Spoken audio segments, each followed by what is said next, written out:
Price the Lord. இந்த நாளில் கூட நம்ம யாரை குறித்து தியானிக்க போகிறோம் என்று சொன்னால், ஏசா என்கிற ஒருவரை குறித்து நாம் தியானிக்க போகிறோம். ஏசா அப்படின்னு சொன்னால் என்ன அர்த்தம் அப்படின்னு சொல்லி பார்க்கும்போது, ரோமங்கள் நிறைந்தவர். அவருடைய உடம்பு முழுவதும் எப்படி இருக்கும்? ரோமங்களாக இருக்கும். அதனால அந்த பேர் வந்து தான். ஏசாவுக்கு இன்னொரு பேர் உண்டு, சரிங்களா? அது என்ன பேருன்னு சொல்லி பார்க்கும்பொழுது ஏதோம். சொல்லுங்க, ஏதோம். ஏதோம் என்று சொன்னால் சிவப்பு என்று சொல்லி அர்த்தம். ஏன் அந்த பேர் வந்ததுன்னா, யாக்கோபு சிகப்பு கூழை காய்ச்சிட்டு இருக்கும் போது அதை கேட்டு, சரிங்களா, வாங்கி குடித்ததுனாலே அந்த பேர் அவருக்கு வந்தது. சரி, இந்த நாளில் தேவனுடைய வார்த்தை நாம் கேட்டு நாம் பலன் அடையலாம். ஆதியாகமம் 25வது அதிகாரம் 29வது வசனத்திலிருந்து 34வது வசனம் வரையிலும். ஆதியாகமம் 25, 29லிருந்து 34 வரை. ஒரு நாள் ஏசா வெளியிலிருந்து களைத்து வந்தபோது யாக்கோபு கூழ் சமைத்துக் கொண்டிருந்தான். அப்பொழுது ஏசா யாக்கோபை நோக்கி, அந்த சிவப்பான புல்லிலே நான் சாப்பிட கொஞ்சம் இளைத்திருக்கிறேன் என்றான். இதனாலே அவனுக்கு ஏதோம் என்கிற பேர் உண்டாயிற்று. அப்பொழுது யாக்கோபு, உன் சிரேஷ்ட புத்திர பாகத்தை இன்று எனக்கு விற்று போடு என்றான். அதற்கு ஏசா, இதோ நான் சாக போகிறேனே, இந்த சிரேஷ்ட புத்திர பாகம் எனக்கு என்னத்துக்கு என்றான். அப்பொழுது யாக்கோபு, இன்று எனக்கு ஆணையிட்டு கொடு என்றான். அவன் யாக்கோபுக்கு ஆணையிட்டு தன் சிரேஷ்ட புத்திர பாகத்தை அவனுக்கு விற்று போட்டான். அப்பொழுது யாக்கோபு ஏசாவுக்கு அப்பத்தையும் பயிற்றக்குழியும் கொடுத்தான். அவன் குடித்து குடித்து எழுந்திருந்து போய்விட்டான். இப்படி ஏசா தன் சிரேஷ்ட புத்திர பாகத்தை அலட்சியம் பண்ணினான். ஆமென். இங்க நம்ம பார்க்கிறோம், ஏசா சிரேஷ்ட புத்திர பாகத்தை அலட்சியம் பண்ணினான். இந்த சிரேஷ்ட புத்திர பாகம் அப்படின்னு சொன்னால் என்னன்னு சொன்னால், அது முதற் பேரானவருடைய உரிமையாம். குடும்ப தலைவனுடைய மறைவுக்கு பிறகு மூத்த மகன் மற்ற இளையவர்களை விட 2 மடங்கு அதிக சொத்து அவர்களுக்கு கிடைக்குமா. யாருக்கு? இந்த சிரேஷ்ட புத்திர பாகம் அந்த அதிகாரத்தை உடையவர்களுக்கு. அதே போல குடும்பத்தை வழிநடத்தும் தலைமை பொறுப்பு அவர்களுக்கு வரும். சொத்து உரிமை, தலைமை பொறுப்பு, அதே மாதிரி சமய ஆன்மீக உரிமை, உலகத்துக்குரிய ஆசீர்வாதங்களும் பரலோகத்துக்குரிய ஆசீர்வாதங்களும் அவர்களுக்கு உரியதாக இருக்கும். இப்படி மேன்மை உள்ள, சரிங்களா, மகிமை நிறைந்த அந்த சிரேஷ்ட புத்திர பாகத்தை யார் அலட்சியம் பண்ணினது? ஏசா அலட்சியம் பண்ணினான். ஏசா அலட்சியம் பண்ணினான். நீங்கள் இந்த வசனத்தை வாசிக்கும்போது அதை குறித்து நாம் நன்றாக அறிந்து கொள்ளலாம். எபிரேயர் 12வது அதிகாரம் 16வது வசனம் 17வது வசனம்.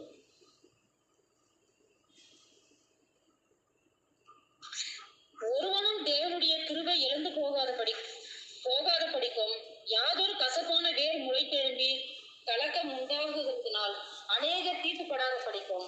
ஒருவனும் வேசி கள்ளனாகும். ஒருவேளை போதனத்துக்காக தன் சிரேஷ்ட புத்திர பாகத்தை விற்று போட்ட ஏசாவை போல சீர்கேட்டவனாகவும் இராத படிக்கும் எச்சரிக்கையாயிருங்கள். அடுத்த வசனம்.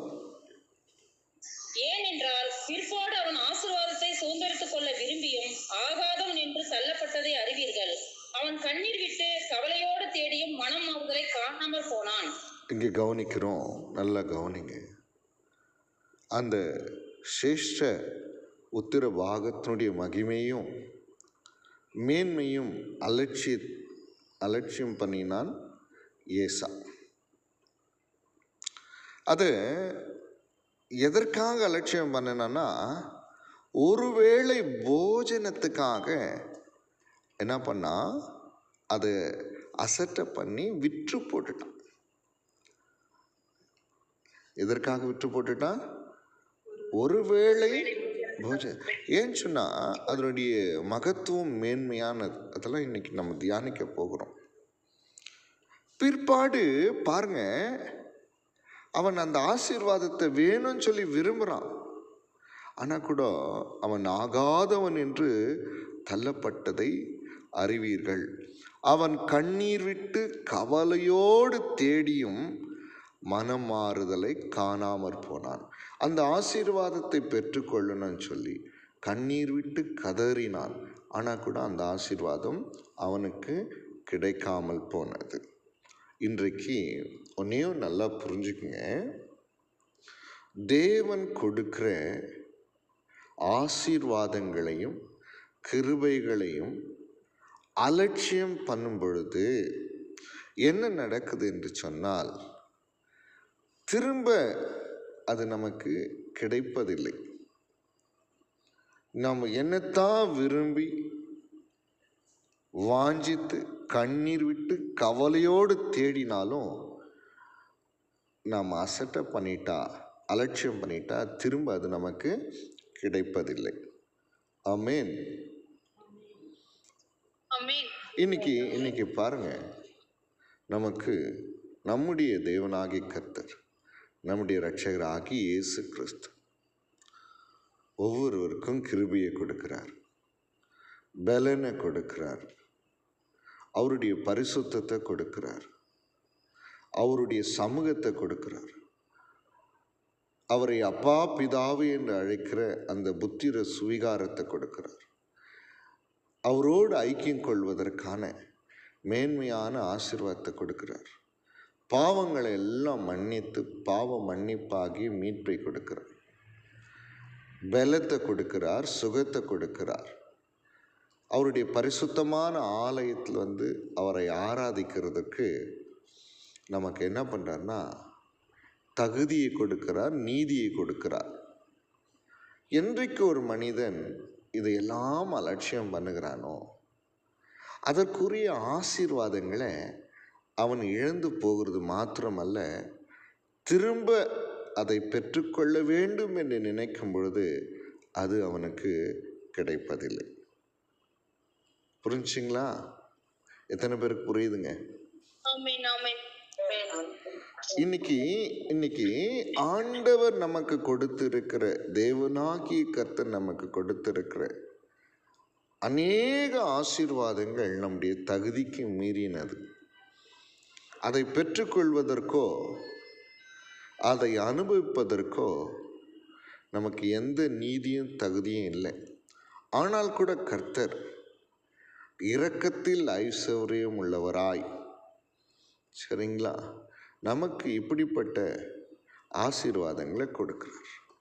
அதை அசட்டை பண்ணி அலட்சியம் பண்ணிடும் பொழுது அதனால் வருகிற ஆசீர்வாதங்கள் நமக்கு கிடைப்பதில்லை. மீண்டும் நாம் அதை வாஞ்சித்து விரும்பி கதறி தேடும்போது அதை நம்மால் கண்டுபிடிக்க முடியாதபடிக்கு அது நம்முடைய கண்களுக்கு மறைவாய் போய்விடுகிறது. ஆமாம் தானே? இன்னைக்கு பார்த்தீங்கன்னா அநேகருடைய கரங்களிலே தேவனுடைய வார்த்தை அடங்கிய பரிசுத்த வேதாகம் உண்டு. அதை பாருங்க, ஆண்டவர் அந்த தேவனுடைய மகத்துவங்களெல்லாம் எதற்கு நம்முடைய கரங்களில் கொடுத்திருக்கிறான்னு சொன்னால், அவரை அறிந்து கொள்ளணும், அவரை ஆராதிக்கணும், அவருடைய மகத்துவத்தினாலே நிறையப்படணும். இப்படி இதற்காகத்தான் தேவனாகிய கர்த்தர் அவருடைய மகத்துவங்கள் அடங்கிய அந்த பரிசுத்தமான வேதாகமத்தை நம்முடைய கரங்களில் கொடுக்கிறார். உண்மையாகவே நம்ம பார்த்தீங்கன்னா இந்த நாட்களிலே கிறிஸ்தவர்கள் அதை என்ன பண்ணாங்க, அலட்சியப்படுத்துகிறார்கள், அசட்டை பண்ணுகிறார்கள். அது தேவனுடைய வார்த்தை என்பதை அவர்கள் என்ன பண்ணுறதில்ல, மதிக்கிறதில்லை. அதனால் உண்டாகிற ஆசீர்வாதங்களை அவர்கள் என்ன பண்ணுறாங்க, அலட்சியப்படுத்துகிறதுனால அதை இழந்து போகிறார்கள். அதே போல் பாருங்கள், தேவனிடத்தில் பேசுகிற ஒரு பாக்கியத்தை ஆண்டவர் நமக்கு கொடுக்கிறார். அவரோடு உறவாடுகிற ஐக்கியத்தை ஜபத்தின் மூலமாக நமக்கு கொடுக்கிறார்.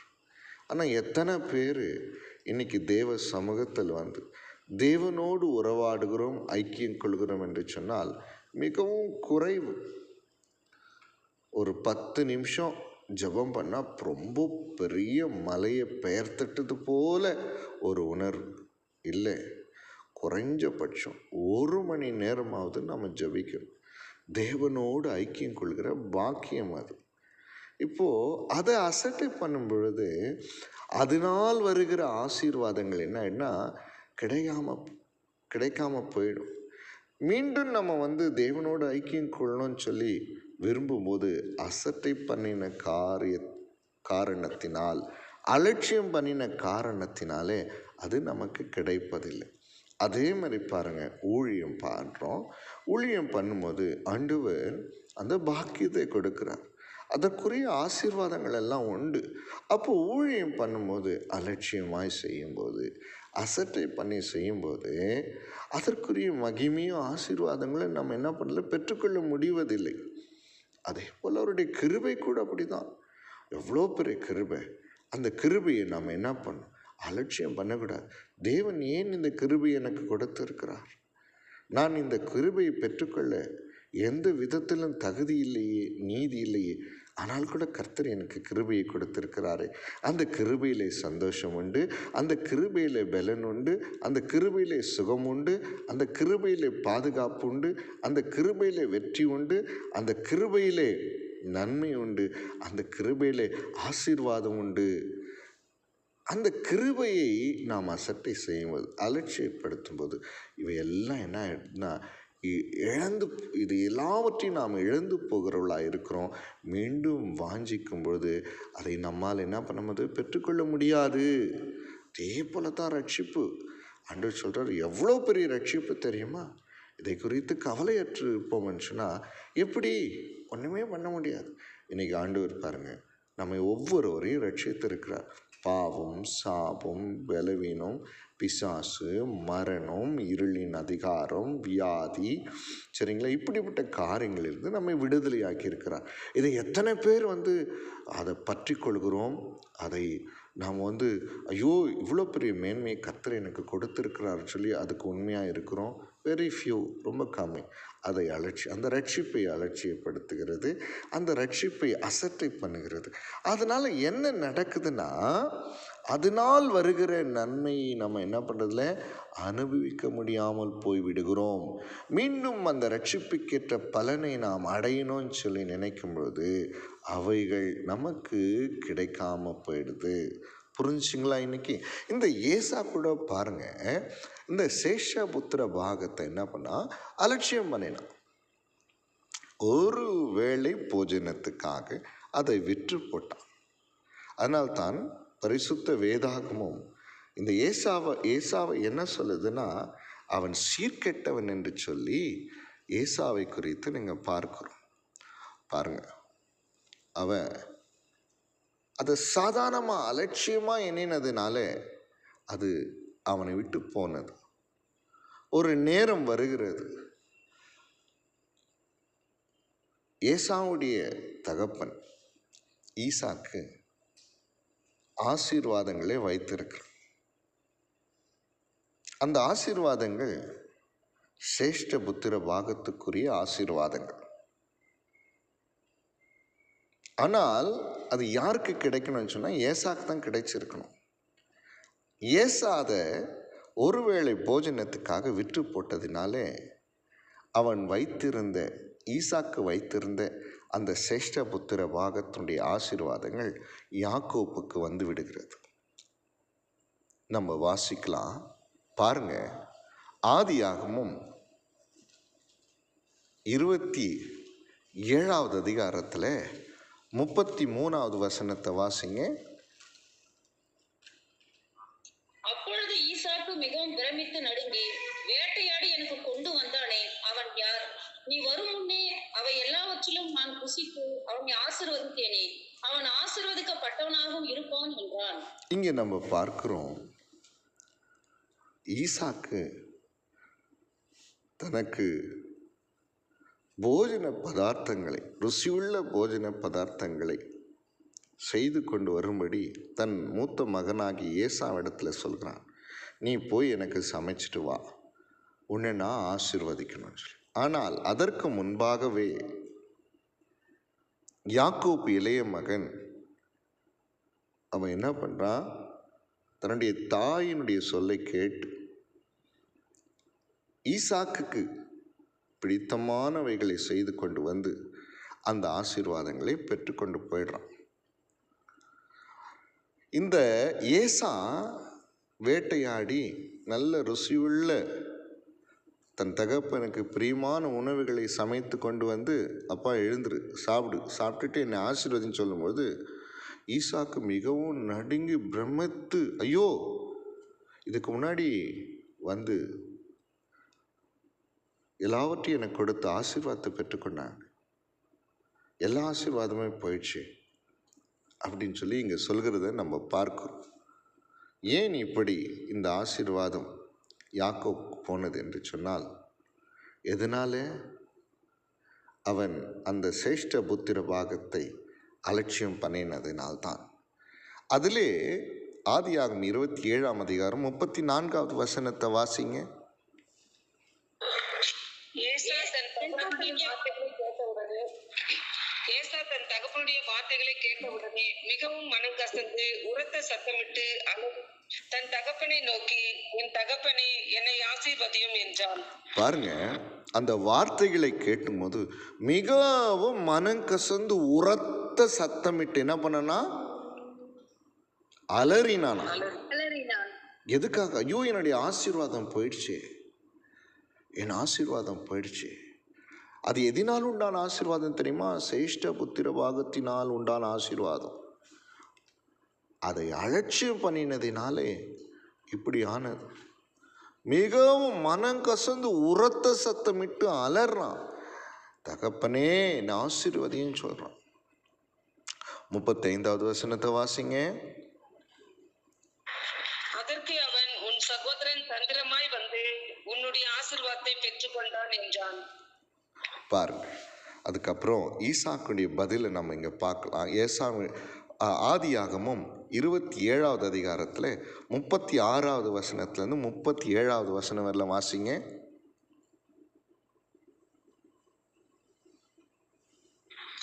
அப்பொழுது அவன் பெயர் யாக்கோபு எனப்படுவது சரியல்லவா? இதோட 2 தரம் என்னை மோசம் போக்கினான், என் சிரேஷ்ட புத்திர பாகத்தை எடுத்துக்கொண்டான். இதோ இப்பொழுது என் ஆசீர்வாதத்தையும் வாங்கி கொண்டான் என்று சொல்லி, நீர் எனக்கு ஒரு ஆசீர்வாதத்தை ஆகிலும் வைத்து வைக்கிறீயா என்றான். ஈசாக்கு ஏசாவுக்கு பிரதியுத்தரமாக, இதோ நான் அவனை உனக்கு எஜமானாக வைத்தேன். அவன் சகோதரர் எல்லாரையும் அவனுக்கு ஊழியக்காரராக கொடுத்து அவனை தானியத்தினாலும் திராட்சை ரசத்தினாலும் ஆதரித்தேன். இப்பொழுதும் என் மகனே, நான் உனக்கு என்ன செய்வேன் என்றான். இங்க நம்ம பார்க்கிறோம், ஏசா வந்து அவங்க தகப்பனத்துல எனக்கு ஒரு ஆசீர்வாதம் கூட இல்லையா? பார்த்தீங்களா? அலட்சியம் பண்ணுறதுனால, அசட்டை பண்ணுறதுனால எவ்வளோ பெரிய இழப்பு வருது பாருங்க. எனக்கு ஒரு ஆசீர்வாதம் கூட இல்லையா, ஒன்று கூட இல்லையா அப்படின்னு இங்கே வேதனைப்படுகிறத நம்ம பார்க்கிறோம். அதே போல 38வது வசனத்தை வாசிங்க.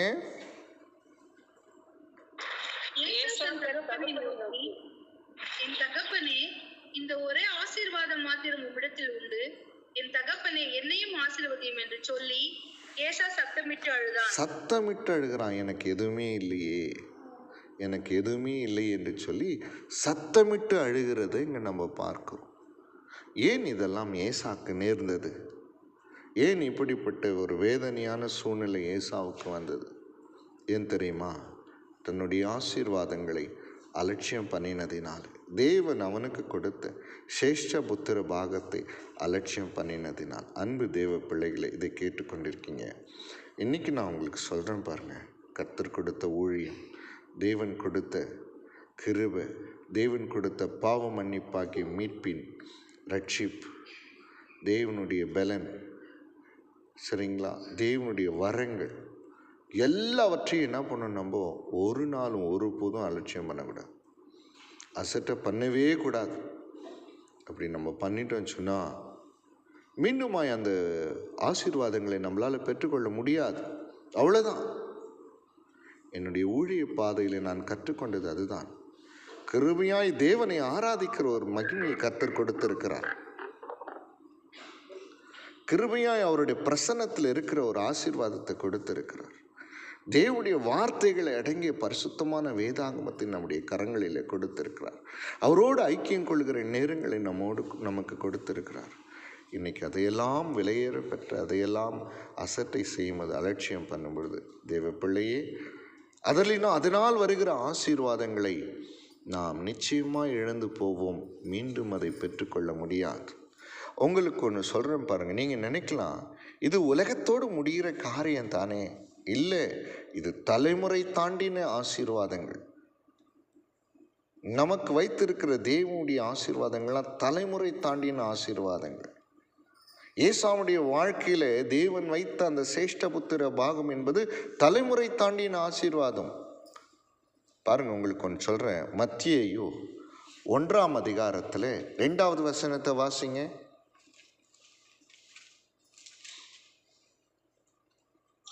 ஆபிரகாம் ஈசாக்கு யாக்கோபை பெற்றான். யாக்கோபு யூதாவையும் அவன் சகோதரையும் பெற்றான். நல்ல கவனிங்க. இங்கே நம்ம பார்க்கிறோம், ஆண்டவராகிய இயேசு கிறிஸ்துவின் வம்ச வரலாறு.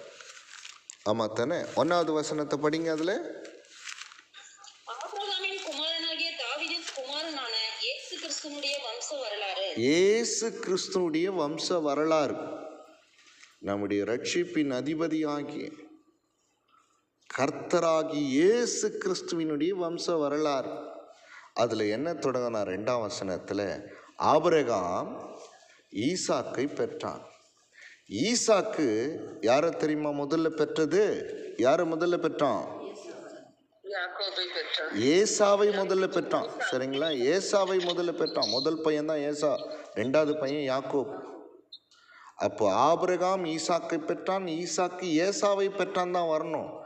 ஆனா ஈசாக்கு யாக்கோபை பெற்றான் என்று சொல்லி வர காரணம் என்ன தெரியுமா? அவன் சேஷ்ட புத்திர பாகத்தை அலட்சியம் பண்ணினதினால். அன்பு தேவனுடைய பிள்ளைகளே, நான் உங்களுக்கு சொல்கிற காரியம் அதுதான். இன்னைக்கு கர்த்தர் கொடுக்கிற ஒவ்வொரு மேன்மைக்குரிய மகத்துக்குரிய ஆசீர்வாதங்களை ஒரு நாள் அசட்டை பண்ணியோ அலட்சியம் பண்ணிடாதீங்க. அதற்குரிய தகுதியோ நீதியோ பரிசுத்தம் நமக்கு இல்லை. அதை கர்த்தர் நமக்கு நம்மீது வைத்த அன்பின் நிமித்தம் நமக்கு கொடுத்திருக்கிறார். அதை அசட்டை பண்ணவும் அலட்சியம் பண்ணவும் என்றைக்குமே துணிஞ்சிடாதீங்க. ஏன்னு சொன்னால் அதெல்லாம் தலைமுறை தாண்டின ஆசீர்வாதங்கள்.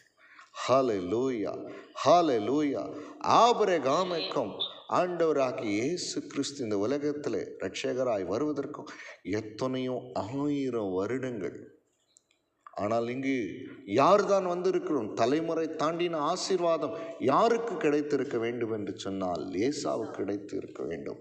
அவன் அலட்சியம் பண்ணினதினாலே, அசட்டை பண்ணினதினாலே அந்த ஆசீர்வாதம் யாருக்கு தெரியுமா போச்சு? யாக்கோபு போச்சு. இன்னொன்று சொல்கிறேன் பாருங்க. மல்கியா 1வது அதிகாரம் 2வது வசனம் 3வது வசனத்தை வாசி. மல்கியா 1வது அதிகாரம் 2வது வசனம் 3வது வசனம். நான் உங்களை சிநேகித்தேன் என்று கர்த்தர் சொல்லுகிறார். அதற்கு நீங்கள் எங்களை எப்படி சிநேகித்தீர் என்கிறீர்கள்? கர்த்தர் சொல்லுகிறார், ஏசா யாக்கோபுக்கு சகோதரன் அல்லவா? ஆகிலும் யாக்கோபை நான் சிநேகித்தேன், ஏசாவையோ நான் வெறுத்தேன். அவனுடைய மலைகளை பாலும் அவனுடைய சுதந்திரத்தை வனாந்தரத்தில் உள்ள வலு சர்ப்பங்களின் காவும் ஆக்கினேன். நல்ல கவனிங்க.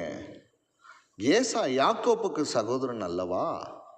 ஆகிலும் யாக்கோபை நான் சிநேகித்தேன், ஏசாவை நான் வெறுத்தேன். யார் சொல்றதுங்க இங்க? சொல்லுங்க.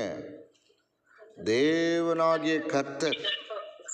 நான் ஏசாவை வெறுத்துட்டேன். ஆண்டவர் வெறுத்துட்டா என்ன பண்ண முடியும்? என்ன நன்மை கிடைக்கும்? ஏசாவை நான் வெறுத்ததினால் அவனுடைய மலைகள் பாழும், அவனுடைய சுதந்திரம் வனாந்தரத்தில் வலு சர்பங்களின் தாவமாக்கினேன். காரணம் என்ன தெரியுமா? என்றைக்கு தெய்வத்தினுடைய கிருபைகளையும் மகத்துவங்களையும் மேன்மைகளையும் அசட்டை பண்ணி அலட்சியம் பண்ணும்போது நம்மளால் ஆசீர்வாதங்களை பெற்றுக்கொள்ள முடியாது. அதற்கு பதில் நாம் என்ன பண்ணுவோம்? இழந்து போவோம். ரோமர் 3வது அதிகாரம் 13வது வசனத்தில் வாசிங்க. ரோமர் 3:13.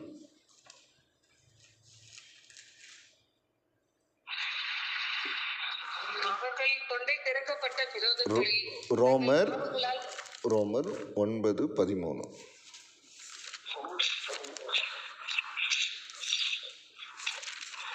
அப்படியே யாக்கோபை சிநேகித்து ஏசாவை வெறுத்தேன் என்றும் எழுதியிருக்கிறது. பாருங்க, யாக்கோபை நான் சிநேகித்தேன், ஏசாவை வெறுத்தேன்.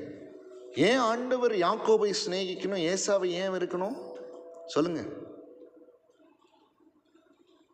ஒருவேளை போஜனத்துக்காக தன் சிரேஷ்ட அதாவது அந்த சிரேஷ்டர புத்திர பாகத்தை அலட்சியம் பண்ணி அசட்டை பண்ணினதினாலே, அதனால் வருகிற மேன்மைகளையும் ஆசீர்வாதங்களையும் அலட்சியம் பண்ணினதினாலே, அதன் மூலமாக வருகிற தலைமுறை தாண்டின ஆசீர்வாதங்களை அலட்சியம் பண்ணினதினாலே தான் இன்னைக்கு நான் சொல்கிறேன், தேவனாகிய கர்த்தர் நம்மை சிநேகிக்கணும், நம்ம வெறுக்கக்கூடாது.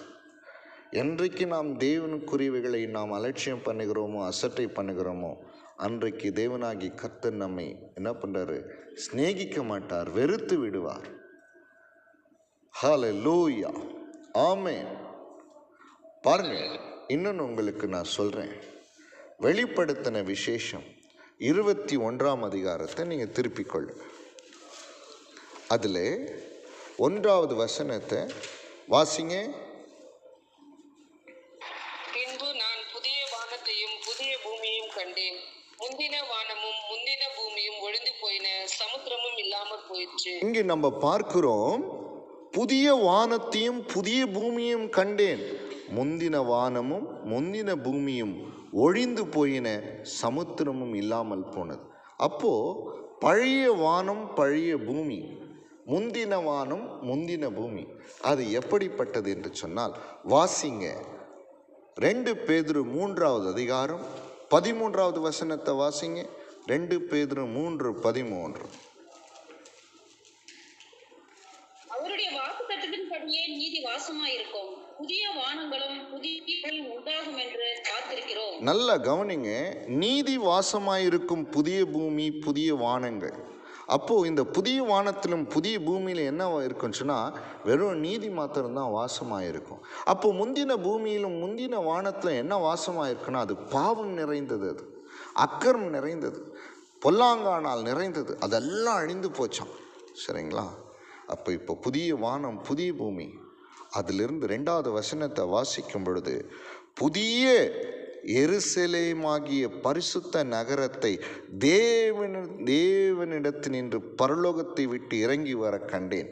அது தன் புருஷனுக்காக அலங்கரிக்கப்பட்ட மணவாட்டியைப் போல ஆயத்தமாக்கப்பட்டிருந்தது. இங்கே கவனிக்கிறீங்களா? நல்லா கவனிங்க. புதிய வானம் புதிய பூமி, அது நீதி வாசமாயிருக்கிறவைகள். அதிலே ஒரு நகரம், அதுதான் புதிய எருசலேமாகிய பரிசுத்த நகரம். அது பரலோகத்தை விட்டு கீழே இருக்குது. அந்த பரிசுத்தமான நகரத்தில் யார் இருப்பாங்கன்னா ரட்சிக்கப்பட்ட ஜனங்களாகிய நாம் தான் அதில் இருப்போம். ஹல்லேலூயா, ஹல்லேலூயா, ஹல்லேலூயா, ஹல்லேலூயா, ஆமென். ஆட்டுக்குட்டியானவருடைய ஜீவ புஸ்தகத்திலே பெயர் எழுதப்பட்டவர்கள் தான் அதில் இருப்பார்கள். நீங்கள் வாசிக்கலாம். அதே வெளிப்படுத்தல் 21வது அதிகாரம் 27வது வசனத்தை வாசிங்க. தீட்டுள்ளதும் பொய்யையும் நடப்பிக்கிறதுமாகிய ஒன்றும் அதில் பிரவேசிப்பதில்லை. ஆட்டுக்குட்டியானவரின் ஜீவ புஸ்தகத்தில் எழுதப்பட்டவர்கள் மாத்திரம் அதில் பிரவேசிப்பார்கள். பிரைஸ் தி லார்ட், ஆமென். இந்த பரிசுத்த நகரமாகிய தேவனிடத்திலிருந்து வந்து பரலோகத்தை விட்டு இறங்கி வருகிற அந்த புதிய எருசலேமாகிய அந்த நகரத்திலே யார் இருப்பார்கள் என்று சொன்னார், ஆட்டுக்குட்டியானவருடைய ஜீவ புஸ்தகத்தில் பெயர் எழுதப்பட்டவர்கள் மாத்திரம்தான் அங்கே இருப்பாங்க. ஹல்லேலூயா.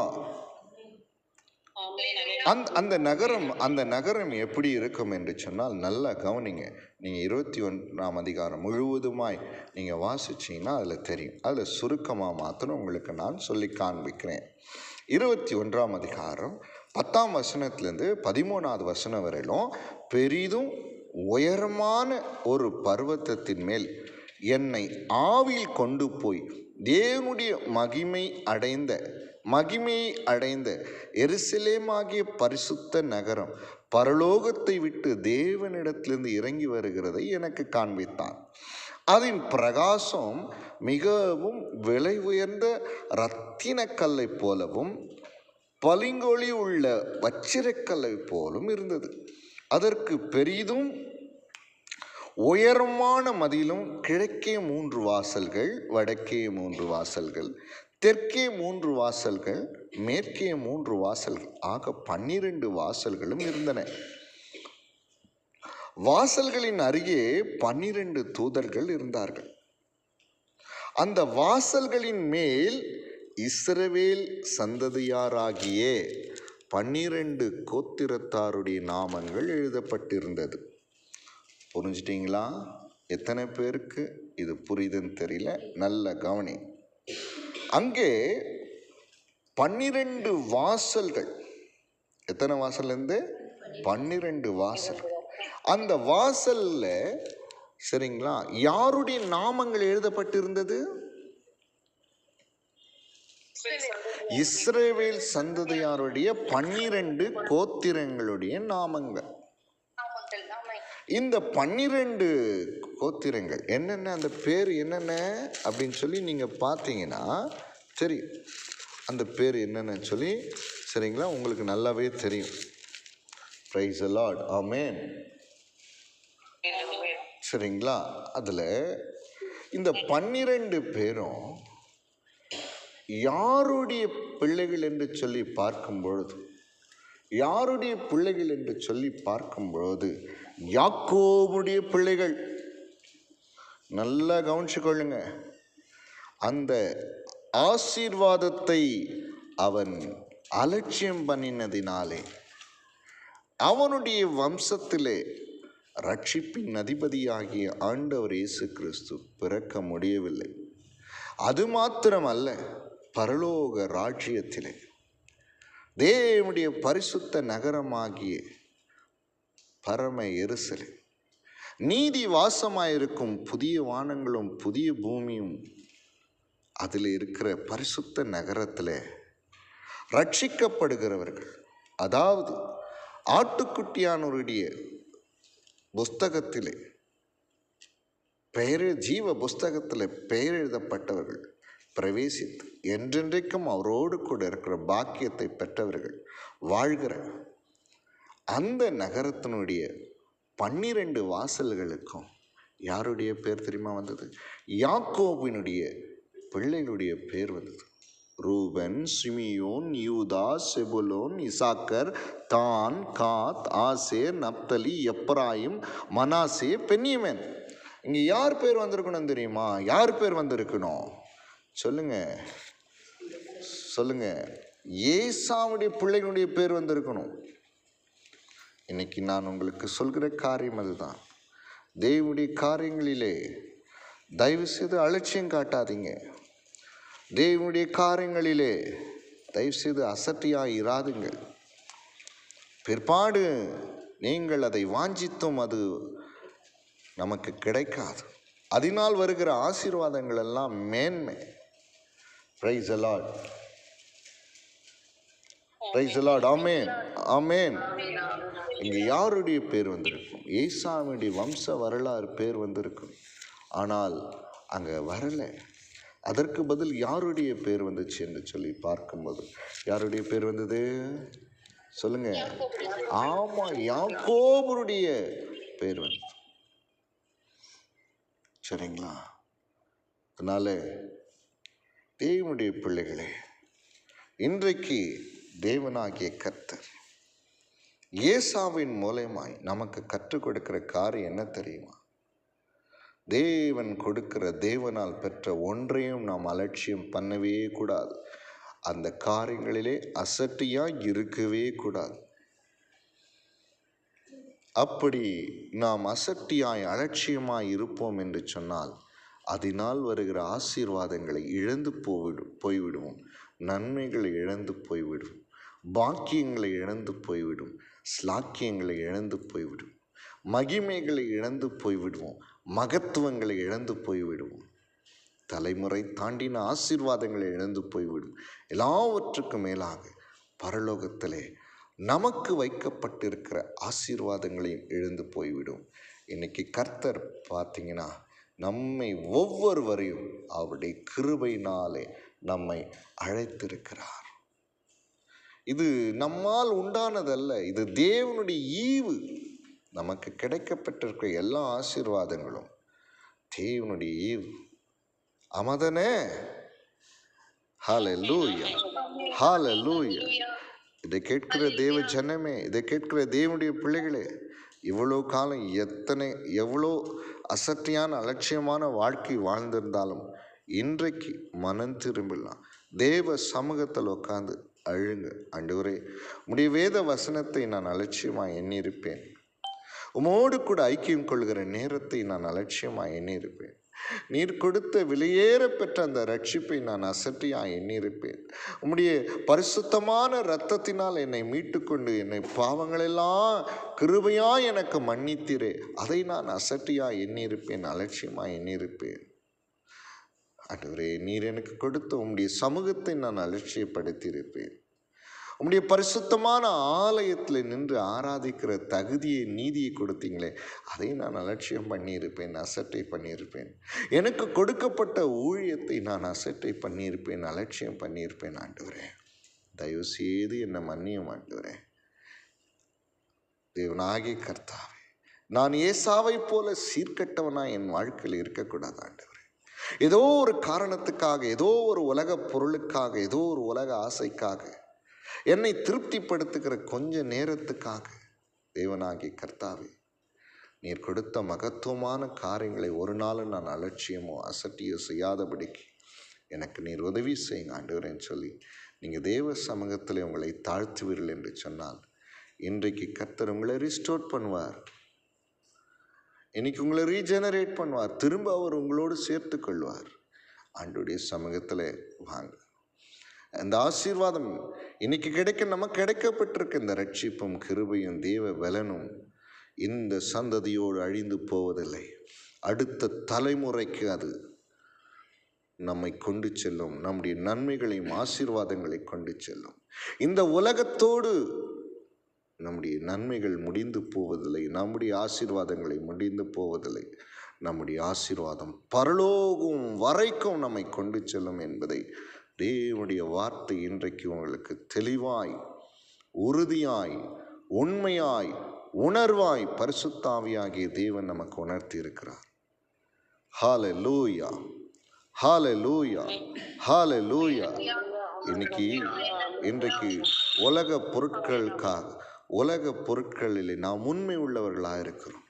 வேலை செய்வதிலே உண்மை உள்ளவர்களாக இருக்கிறோம். நாம் எஜமான்களுக்கு உண்மையாக இருக்கிறோம். நம்முடைய உறவுகளுக்கு உண்மையாக இருக்கிறோம். ஆனால் தேவனுக்கு எப்படிப்பட்டவர்களாக இருக்கிறோம்? அலட்சியமாக இருப்பதை இன்னைக்கே அழித்து விடுங்கள். அசட்டியாக இருப்பதை இன்னைக்கே ஒழித்து விடுங்கள்.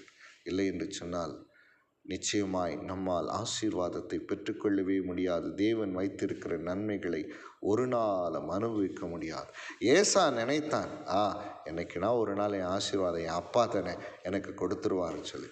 பாருங்கள், அந்த ஆசீர்வாதம் அவனை விட்டு போய்விட்டது. கதறினான், மனம் பதறினான், அழுதான், மிகவும் அழுதான்.